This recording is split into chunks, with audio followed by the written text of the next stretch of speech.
Hi అండి అందరికీ. Beautiful sleeves design cutting and stitching చూసేద్దాము. దీనికోసం వచ్చేసి ముందుగా లైనింగ్ క్లాత్ అయితే తీసుకున్నాను.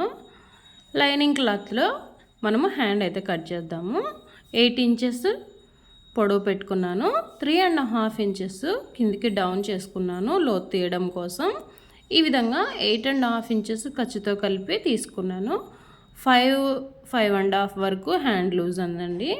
హ్యాండ్ లూజ్ కూడా మార్క్ చేసుకొని ఈ విధంగా ఇక్కడ నుంచి ఇలా కర్వ్ షేప్ అయితే డ్రా చేసుకోవాలి.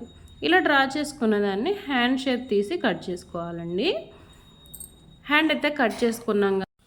రెగ్యులర్ హ్యాండ్ కట్ చేసుకున్నట్టే కట్ చేశానండి. నేను కూడా నార్మల్ హ్యాండ్ మీ మెజర్మెంట్స్తో కట్ చేసుకోండి. మెయిన్ క్లాత్ తీసుకొని లైనింగ్ క్లాత్ ఇలా దాని మీద పెట్టేసి ముందైతే హ్యాండ్ లూజ్ దగ్గర స్టిచ్ చేసుకోవాలి.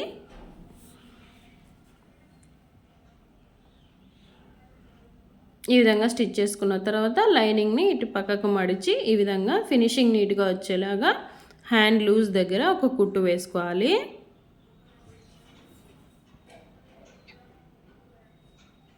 ఇప్పుడు వచ్చేసి లైనింగ్ చుట్టూరా ఒక కుట్టు వేసి ఎక్స్ట్రా క్లాత్ ఏదైనా ఉంటే కట్ చేసుకొని హ్యాండ్ లాగా ఇలా రెడీ చేసి పెట్టేసుకోవాలి. ఓకే, ఇలా రెడీ చేసి పెట్టుకున్నాక ఇప్పుడు మోడల్ కోసం చూద్దాము. 3 ఇంచెస్ స్ట్రిప్ అయితే తీసుకున్నాను. పొడవు వచ్చేసి ఇట్లా స్ట్రిప్స్ వేయాలి కాబట్టి మన హ్యాండ్ ఎంత పొడవు అంటే వెడల్పు ఎట్లా ఉంటుందో దాన్ని బట్టి ఈ స్ట్రిప్స్ పొడవు అనేది తీసుకోండి. ఓకే, ఒకసారి కొలుచుకొని ఈ విధంగా తీసుకోండి. తీసుకొని ఇట్లా ఒక సైడ్ అయితే స్టిచ్ చేసుకోవాలి 2 అంచులు మడిచి.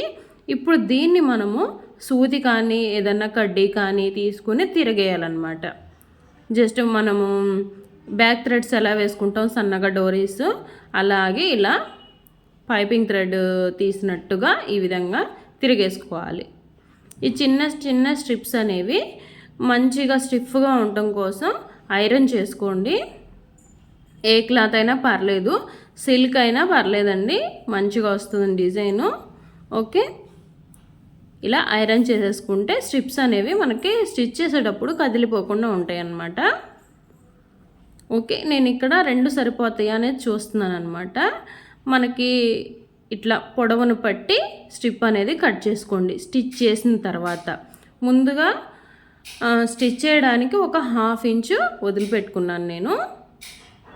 ఈ విధంగా కొంచెం ఆ చేత్తో పట్టుకొని స్టిచ్ వేయండి.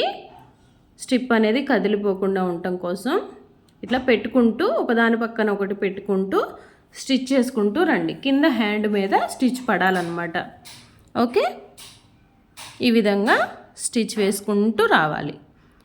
నాకు వచ్చేసి 6 స్ట్రిప్స్ అయితే పట్టినాయండి. హ్యాండ్ వెడల్పుని బట్టి కూడా స్ట్రిప్స్ అనేది ఎక్స్ట్రా పడతాయి.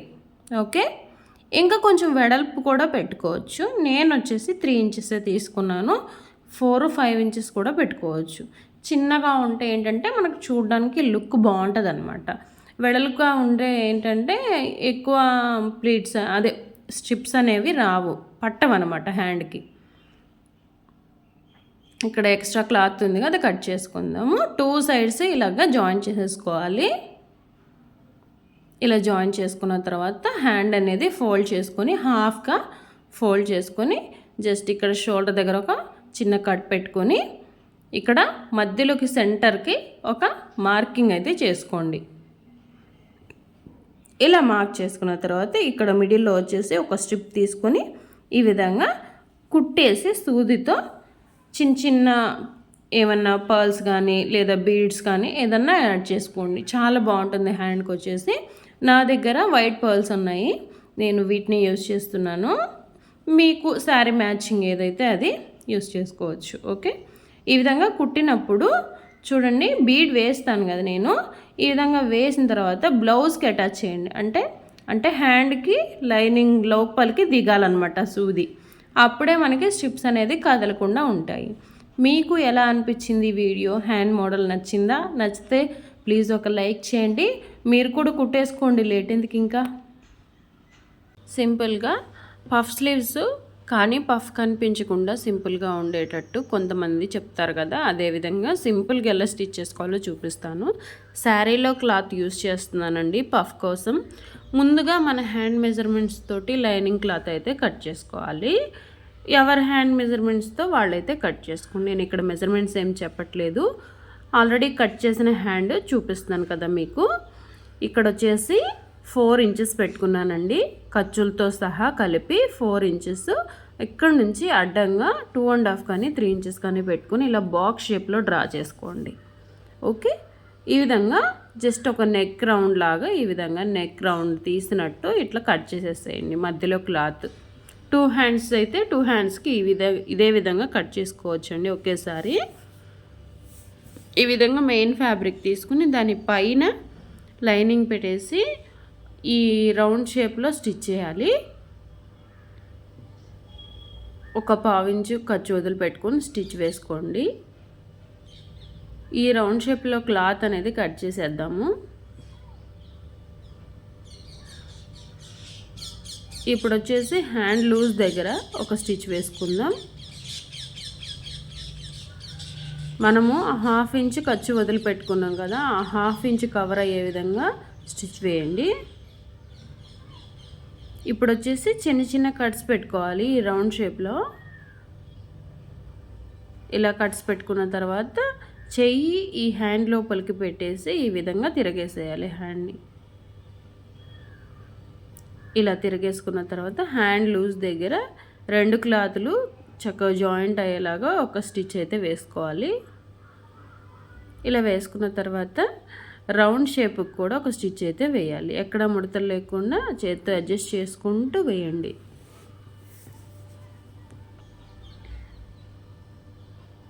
హ్యాండ్ అయితే రెడీ అయింది కదా మోడల్గా. ఇప్పుడు వచ్చేసి లైనింగ్ వైపు ఇలా స్టిచ్ వేసుకోవాలి. స్టిచ్ వేసుకున్న తర్వాత ఎక్స్ట్రా క్లాత్ రిమైనింగ్ ఉంది కదా, అది కట్ చేసుకోవాలి. ఇక్కడ నాకు వచ్చేసి అతుకులు పడతాయి, అతుకులు ఎలా వేయాలో కూడా లాస్ట్లో మీకు చూపిస్తాను. హ్యాండ్ అయితే రెడీ అయింది కదా, పక్కన పెట్టేసుకుందాం. ఇది శారీలో క్లాత్ తీసుకోవాలి. ఇది పొడవు వచ్చేసి 16 ఇంచులు తీసుకున్నాను, వెడల్పు వచ్చేసి 6 ఇంచులు తీసుకున్నాను. ఓకే, ఇట్లా కడ్డీ హెల్ప్ తీసుకుని లేదంటే పక్క పిన్నీస్ ఉంటుంది కదా, దాని హెల్ప్ తీసుకుని అయినా సరే మీరు ఈ విధంగా చిన్న చిన్న ప్లీట్స్ అనేవి పెట్టుకోవచ్చు. ఈ ప్లేట్స్ ఎంత వెడల్పు అంటే 1/2 ఇంచ్ పెట్టుకుంటే సరిపోతుందండి. అటు 2 ఇంచెస్ ఇటు 2 ఇంచెస్ వదిలి పెట్టేసుకుని పెట్టుకోండి కంపల్సరీ. ఇది మాత్రం గుర్తుపెట్టుకోండి. ఇటువైపు కూడా స్టిచ్చెస్ అనేవి వేసుకోవాలి ఇలా ప్లీట్స్ పెట్టుకుంటూ. సేమ్ ఒకే లెవెల్లో ఉండే విధంగా చూసుకోండి 2 వైపులా. ఇలా ప్లీట్స్ పెట్టుకుని రెడీ చేసుకున్న తర్వాత ఈ హ్యాండ్ లోపలికి పెట్టేసుకోవాలి.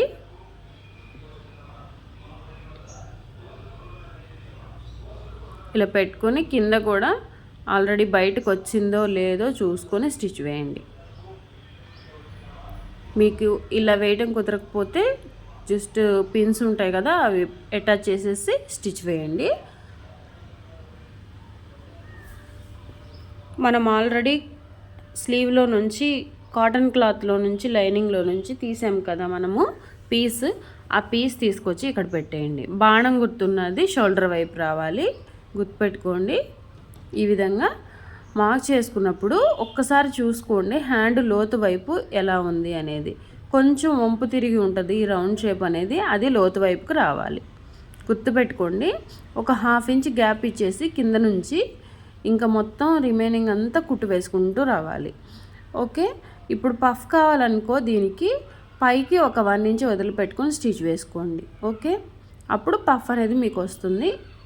నాకైతే కస్టమర్ పఫ్ ఏం అక్కర్లేదు, జస్ట్ చిన్న చిన్నగా కుచ్చులు పెడితే చాలు అన్నారు. అలా ప్లీట్స్ వచ్చినట్టు తెలియాలి అంతే, నాకు మాత్రం పఫ్ వద్దన్నారు. కాబట్టి కస్టమర్ చాయిస్కి ప్రిఫరెన్స్ ఇవ్వాలి కాబట్టి నేను ఈ విధంగా అయితే స్టిచ్ వేశాను. ఇలా వేసుకున్న తర్వాత ఈ అంచులు ఉంటాయి కదా, ఈ అంచులు ఇలాగే మనం వదిలేసామంటే పీసులు వచ్చేస్తాయి. అలా వదిలేకుండా జస్ట్ ఇలా అంచు వరకు మడిచేసి రెండో స్టిచ్ అయితే వేసుకుంటూ రావాలి దాని మీదే. మనకేమీ చండాలంగా ఇంకా అనిపించదండి. నేను మీకు చూపిస్తాను హ్యాండ్ స్టిచ్ అయిన తర్వాత ఎలా ఉంది అనేది. ఇలా వేసుకుంటే ఏంటంటే ఫినిషింగ్ నీట్గా వస్తుంది, కస్టమర్ కూడా మీకు ఇంకో బ్లౌజ్ ఇవ్వడానికి ఎక్కువ హెల్ప్ అవుతుందన్నమాట. ఇక్కడ వచ్చేసి నేను హ్యాండ్ అతుకులు వేస్తున్నాను. Joints lining only lining cloth వరకే జాయింట్ పడుతుంది నాకు. మెయిన్ ఫ్యాబ్రిక్ ఆల్రెడీ ఎక్కువే తీసుకున్నాను. ఇక్కడ వచ్చేసి ఎక్స్ట్రా ఉంది కదా, ఈ ఎక్స్ట్రాని కట్ చేద్దాం. సేమ్ సెకండ్ సైడ్ కూడా సేమ్ అలాగే జాయింట్స్ పడతాయి నాకు. జాయింట్ వేసిన తర్వాత